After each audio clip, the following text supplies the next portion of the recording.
Hi everyone, welcome to Ligato law forum. मैं हूं शबाना नसीम और आज की वीडियो में हम बर्टन रसल की book the conquest of happiness का 3rd चैप्टर पढ़ेंगे। इस बुक के फर्स्ट 2 चैप्टर्स का वीडियो लिंक आपको इस वीडियो के डिस्क्रिप्शन में मिल जाएगा। इसके अलावा आप अपनी स्क्रीन पर नजर आने वाले आई के बटन पर क्लिक करके भी फर्स्ट और सेकंड चैप्टर का वीडियो देख सकते हैं। अब हम अपने आज के टॉपिक की तरफ मूव करते हैं, यानी 3rd चैप्टर, जिसका टाइटल है कॉम्पिटिशन या मुकाबला। देखिए, इस चैप्टर में ना रसल अमेरिका और इंग्लैंड में रहने वाले मॉडर्न लोगों के लाइफस्टाइल के बारे में बात करेंगे। वो लिखते हैं कि अगर आप अमेरिका में किसी आदमी से या इंग्लैंड में किसी कारोबार करने वाले बंदे से ये पूछते हैं कि वो क्या चीज है जो उसकी एंजॉयमेंट ऑफ एग्जिस्टेंस के साथ सबसे ज्यादा इंटरफेयर करती है, तो उसका जवाब यही होगा कि जिंदगी के लिए जद्दोजहद, या जिसे कह लें कि स्ट्रगल फॉर लाइफ। रसल कहते हैं कि वो बंदा ये बात पूरे खलूस के साथ कहेगा क्योंकि उसे इस बात का पूरा यकीन होगा, लेकिन रसल बजाता खुद ऐसा बिल्कुल नहीं समझते, क्योंकि उनके मुताबिक जिंदगी के लिए जद्दोजहद जो होती है वो उनकी जद्दोजहद से बिल्कुल मुख्तलिफ चीज होती है। वो कहते हैं कि एक ऐसा बंदा जो सुबह से शाम पैसा कमाने के लिए काम में मसरूफ रहता है, वो ये नहीं कह सकता कि वो जिंदगी के लिए जद्दोजहद कर रहे हैं, क्योंकि कारोबार में किसी किस्म का बहुत बड़ा नुकसान बर्दाश्त करने के बावजूद भी उस बड़े से बिजनेसमैन के पास इतना सरमाया होता ही है कि वो इज्जत के साथ अपनी जिंदगी आराम से गुजार सकता है। लेकिन रसल कहते हैं कि कुछ लोग जिंदगी के लिए की जाने वाली इस जद्दोजहद में बदकिस्मत भी हो सकते हैं। इस बदकिस्मती के कॉन्सेप्ट को वाजे करने के लिए रसल एक British polish writer Joseph Conrad की कहानी के सेंट्रल फिगर की मिसाल देते हैं। यहाँ पर इस कहानी का छोटा सा पैराग्राफ भी दिया गया जो कुछ इस तरह से है कि फॉक कहानी का जो सेंट्रल फिगर होता है वो खुद को एक बड़ी तबाहाल जहाज पर पाता है, जहाँ उस जहाज के 2 क्रू मेंबर्स भी होते हैं और उन 2 में से एक के पास जो होते हैं वो कोई गन वगैरह भी होती है, लेकिन खाने के लिए कुछ नहीं होता सिवाय इंसान के। मतलब इनमें से जो भी मर जाता वही खाने के लिए अवेलेबल होता। अब जब वो दोनों आदमी अपना आखिरी खाना भी खा चुके होते हैं तो रसल के मुताबिक उस क्रिटिकल सिचुएशन में, मतलब उस पर्टिकुलर पॉइंट पर जहाज में मौजूद लोगों के बीच जिंदगी के लिए असल जद्दोजहद का आगाज होता है। अब इस जद्दोजहद में फॉक जो है, जो सेंट्रल फिगर था, वो जीत तो जाता है, लेकिन बदकिस्मती से वो वेजिटेरियन होता है। और इसी पॉइंट को बेस बनाकर रसल कहते हैं कि ऐसा हमारे साथ भी हो सकता है कि हम भी फॉक की तरह बदकिस्मत हों।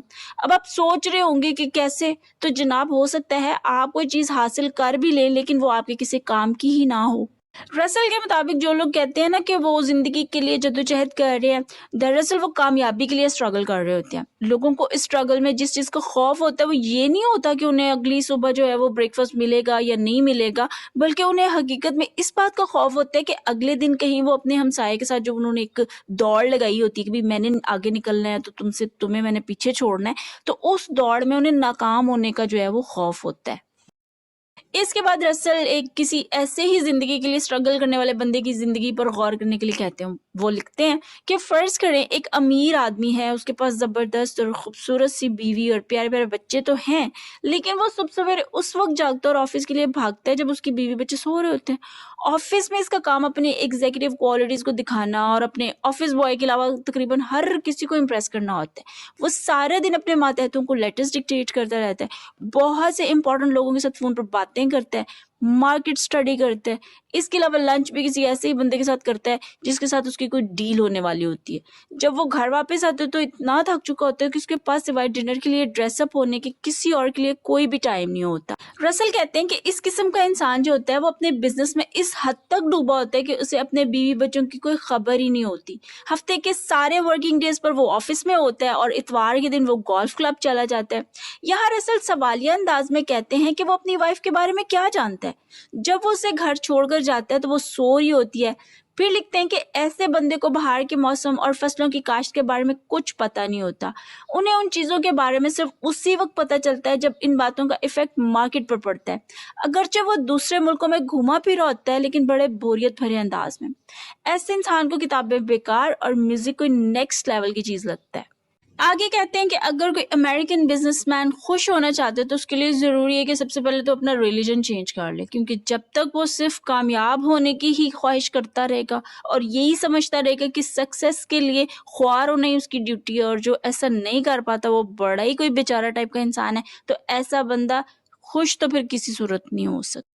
रसल कहते हैं कि खुशी का मेन सोर्स सक्सेस को समझा जाता है اور انسان کی زندگی میں پریشانی کی جڑ جو ہے نا وہ کامیابی میں مقابلے پر زور دینے سے ہی جنم لیتی ہے۔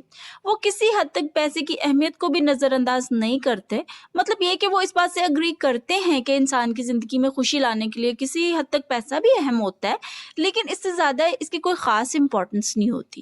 دیکھیں رسل یہاں پر کہنا یہ چاہ رہے ہیں کہ بھیا پیسہ جو ہے نا وہ انسان کی خوشی کا ایک انگریڈینٹ تو ہو سکتا ہے، اس کے علاوہ کچھ نہیں، مطلب پیسہ سب کچھ نہیں ہوتا۔ آگے وہ کہتے ہیں کہ امریکہ میں سوشل سکیل یعنی معاشرتی سطح جو ہے وہ نہ صرف انڈیفینٹ ہے بلکہ ایک مسلسل اتار چڑھاؤ کا شکار بھی ہے۔ ایسی صورتحال کا نتیجہ یہ نکلتا ہے کہ ایسے سوشل سرکل میں رہنے والے لوگوں کے جو ایروگنٹ یا سپیریئر قسم کے جذبات ہوتے ہیں وہ کسی فکسڈ سوشل آرڈر میں رہنے والے لوگوں کے مقابلے میں کہیں زیادہ بے چینی کا شکار ہوتے ہیں۔ اس سچویشن کے بارے میں رسل کہتے ہیں کہ اگرچہ پیسہ بذات خود لوگوں کی عظیم و شان یا یو کین سے گرینڈ بنانے کے لیے کافی نہیں ہو سکتا، لیکن اس پیسے کے بغیر ایسا قابل قدر انسان بننا بھی مشکل ہے۔ یہاں وہ سمجھانا یہ چاہ رہے ہیں کہ بھیا پیسہ اچھا خاصا ضروری ہے بھی اور نہیں بھی، سو ذرا بیلنسڈ بیہیویئر اپنانے کی کوشش کریں۔ وہ یہ بھی لکھتے ہیں کہ بڑے سارے لوگ جو ہیں وہ یہ سمجھتے ہیں کہ جو بندہ بڑا پیسہ بناتا ہے وہ بڑا کچھ چلاک قسم کا بندہ ہے اور جو نہیں بنا پاتا وہ بیوقوف ہے، اور کوئی بھی انسان خود کو بیوقوف کہلانا پسند نہیں کرتا۔ سو جب مارکیٹ مشکل میں ہوتی ہے تو اس دوران مارکیٹ سے جڑا کاروباری بالکل ایسا ہی محسوس کرتا ہے جیسے کوئی ینگ اسٹوڈنٹ ایگزامینیشن ہال میں کرتا ہے۔ آگے وہ لکھتے ہیں کہ یورپ میں ابھی تک زندگی کے کچھ شعبے ایسے ہیں جن کا وقار برقرار ہے۔ وہ کہتے ہیں کہ اگرچہ یہ بات بھی ٹھیک ہے کہ کامیابی میں مقابلے کا ایلیمنٹ ہوتا ہے چاہے انسان کا تعلق کسی بھی شعبے سے ہو، لیکن اس سارے سلسلے میں جن باتوں کا احترام کیا جاتا ہے ان میں صرف کامیابی ہی ایک چیز نہیں ہوتی، پرفیکشن یا ایکسلنس بھی کسی چیز کا نام ہوتا ہے، مطلب اور بھی چیزیں ہیں جن کو عزت کی نگاہ سے دیکھا جاتا ہے۔ ان کے خیال کے مطابق کامیابی صرف پیسہ حاصل کرنا ہی نہیں ہے کہ جس سے انسان کو ذہنی سکون مل سکتا ہے، کیونکہ انسان کا جو الٹیمیٹ مقصد ہے وہ رسل کے مطابق خوشی حاصل کرنا ہے، نہ کہ بوریت کا شکار ہونا۔ رسل کہتے ہیں کہ انہوں نے اس قسم کے امریکنز کو اپنی بیویوں اور بچوں کے ساتھ دیکھا جن کی بیویاں اور بیٹیاں ان کے پیچھے پیچھے رہیں تاکہ ان کی توجہ اپنی پسند کی چیزوں کی طرف کرا سکے، لیکن وہ لا تعلق ہی رہے۔ اب ان کے ایسے رویے سے تنگ آ کر آخرکار خواتین نے انہیں منہ لگانے کی کوششیں ختم کر دی ہیں، اور یہ نتیجہ نکالا کہ میلز جو ہوتے ہیں وہ فلسٹائنز یا فلسطین ہوتے ہیں۔ دیکھیں یو کے ایکسنٹ میں اسے فلسٹائن اور یو ایس ایکسنٹ میں فلسطین بولا جاتا ہے۔ یہاں یہ بتاتی چلوں کہ فلسطینز یا فلسٹائنز کیا ہوتے ہیں۔ دیکھیں یہ وہ لوگ ہیں جو کہ کوئی 3000 سال پہلے موجودہ آج کا جو فلسطین ہے اس کے جنوبی ساحل پر قبضہ کرنے والے لوگ تھے، جنہیں قدیم اسرائیلیوں کا دشمن کہا جاتا ہے، اور انہیں بائبل میں بڑا کروڈ اور جنگ پسند نسل کے طور پر پورٹرے کیا گیا ہے۔ خیر آگے رسل لکھتے ہیں کہ جب تک اس قسم کے انسان صرف کامیابی کی خواہش کرتے ہیں یا وہ یہ سمجھتے ہیں کہ کامیابی کے پیچھے بھاگنا ہی انسان کا فرض ہے، تب تک وہ زندگی میں پریشان ہی رہتے ہیں۔ رسل کہتے ہیں کہ جو ٹپیکل امریکن بزنس مین ہے نا وہ اپنا پیسہ سکون سے 4% نہیں لگائیں گے بلکہ جلدی ترقیاں پانے کے چکر میں 8% تک لگا دیں گے، چاہے اس میں پیسہ ڈوبنے کا خطرہ ہر وقت سر پر منڈلاتا ہے۔ اب اس کا نتیجہ یہ نکلتا ہے کہ ان کا پیسہ اکثر ڈوب جاتا ہے اور انہیں پھر پریشانیوں کے دورے پڑنے لگتے ہیں۔ یہاں رسل اپنی خواہش کا اظہار کرتے ہوئے کہتے ہیں کہ وہ پیسے سے فراغت یا کہہ لیں تھوڑا فری ٹائم حاصل کرنا چاہتے ہیں، لیکن ماڈرن انسان جو ہے وہ زیادہ سے زیادہ پیسہ حاصل کرنا چاہتا ہے جسے وہ اپنی کامیابی اور خوشی کا سورس سمجھتا ہے۔ وہ لکھتے ہیں کہ یورپ میں پیورلی پیسہ حاصل کرنے کے لیے جو دوڑ لگی ہوئی ہے نا وہ ایک خاص سرکل کے لوگوں تک ہی محدود ہے، اور وہ لوگ نہ تو کوئی بہت زیادہ با اثر ہیں اور نہ ہی کوئی بڑے قابل احترام ہیں۔ لیکن رسل کے مطابق امریکہ میں معاملہ کچھ اور طرح کا ہے، کیونکہ امریکہ میں لوگوں کی خدمات کو اتنی کوئی اہمیت نہیں دی جاتی جتنا کہ ان کے ہائی فائی سٹینڈرڈز کو دی جاتی ہے۔ وہاں کے لرنڈ پروفیشن سے جڑے لوگ جیسے ڈاکٹرز یا لائرز کے بارے میں باہر کا کوئی بندہ یہ نہیں جانتا کہ وہ اپنی فیلڈ میں کتنے ایکسپرٹ ہیں۔ وہاں پر ان کی خوبیوں کو جج کرنا بہت آسان ہے کیونکہ وہاں پر لوگ ان کی ظاہری شان و شوکت سے ان کی قابلیت کا اندازہ لگاتے ہیں۔ وہاں کے پروفیسرز جو ہیں وہ کاروباری لوگوں کے لیے سروسز دیتے ہیں جس سے انہیں وہ عزت نہیں ملتی جو ملنی چاہیے۔ اس سے نتیجہ یہ نکلتا ہے کہ امریکہ میں پروفیشنل آدمی کو بزنس مین کے پیچھے چلنا پڑتا ہے اور اس سے یورپ کے پروفیشنل انسان کی طرح اپنی الگ حیثیت نہیں ملتی۔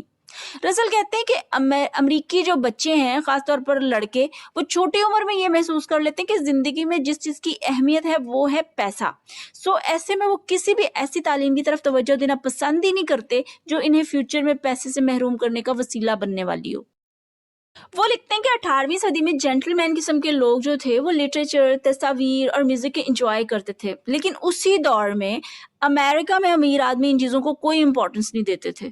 अगर कोई अमरीकी कभी भूले से कोई आर्ट गैलरी बना ही लेता तो उसकी वजह उसकी कोई मुसव्वरी के लिए मोहब्बत बिल्कुल नहीं होती थी, बल्कि वो ये सब सिर्फ शोहरत पाने के लिए करता था। वो कहते हैं कि आज के दौर का अमीर आदमी हर वक्त जहन पर कामयाबी को सवार करके रखता है, जिसकी वजह से परेशान रहता है। ये अमीर लोग हर रोज 5 मिनट में इतना ज्यादा प्रॉफिट कमा लेते हैं कि उन्हें समझ ही नहीं आती कि वो उस पैसे को खर्च कहाँ करें। अमीर आदमी को ये पता ही नहीं होता कि उसकी कामयाबी उसे बोरियत का शिकार बना चुकी है। जहन में हर टाइम मुकाबले की आदत मॉडर्न अमेरिकी बिजनेसमैन को किताबें पढ़ने से महरूम कर देती है। यही वजह कि वो कभी शेक्सपियर के किसी हैमलेट और किंग लियर जैसे शाहकार को पढ़ ही नहीं पाता, सिर्फ मामूली नौयत की किताबों तक ही रहता है। रसल कहते हैं कि मॉडर्न दुनिया में मुकाबलेबाजी के रुझान ने इतना स्ट्रेस बढ़ा दिया है कि सिविलाइज्ड लाइफ तो खत्म ही हो गई है। फ्रांसीसी जबान में आम गुफ्तगू का फन अब बाकी नहीं रह गया। वो लिखते हैं कि अगरचे नए ख्यालात को सामने लाना भी बड़ा यूजफुल था, लेकिन अब कोई भी किसी ऐसी चीज की परवाह नहीं करना चाहता जिससे पैसे में इजाफा ना हो। यही वजह है कि अच्छे लिटरेचर का इल्म अब कुछ प्रोफेसर जो हैं बस उन तक ही रह गया हुआ है। रसल कहते हैं कि सारे फसाद की जड़ ये फलसफा हयात है कि जिंदगी एक मुकाबला है, या एक ऐसा मुकाबला है जिसमें सिर्फ जीतने वाले को ही इज्जत दी जाती है। लेकिन उनके मुताबिक ये एक फजूल तरीन ख्याल है। वो कहते हैं कि अगर मुकाबले को जिंदगी की मेन चीज समझा जाए तो वो टेंशन और मुश्किल की जड़ बनता है। ये मुकाबला असाबी थकावट पैदा करता है और मुकाबले की फिजा इंसान के काम और फुर्सत दोनों के लिए जहर है। मुकाबला जो है वो दरअसल मुकाबला करने वालों को अपनी अपनी कोशिशें तेज करने के लिए उकसाता है, जो आखिर में फितरी तौर पर ड्रग्स लेने या कोलैप्स कर जाने पर खत्म होता है। आखिर में रसल कहते हैं कि इन सारी मुसीबतों से बचाव सिर्फ और सिर्फ इस मुकाबलेबाजी के रवैये में तब्दीली लाने से ही मुमकिन है। देखें, आपने तब्दीली का लफ्ज सुनकर घबराना नहीं है और ना ही रसल की इस तब्दीली वाली बात को मुल्क में आजकल पाई जाने वाली तब्दीली समझना है। खैर, इसी के साथ द कॉन्क्वेस्ट ऑफ हैप्पीनेस का 3rd चैप्टर अपने इख्तिताम को पहुंचता है। वीडियो पसंद आई हो तो लाइक और एडीजी की तैयारी करने वाले बच्चों के साथ जरूर शेयर करिएगा, सवाब मिलेगा। अब मुझे इजाजत दें, जल्द ही मुलाकात होगी नेक्स्ट चैप्टर के साथ। तब तक के लिए बाय बाय।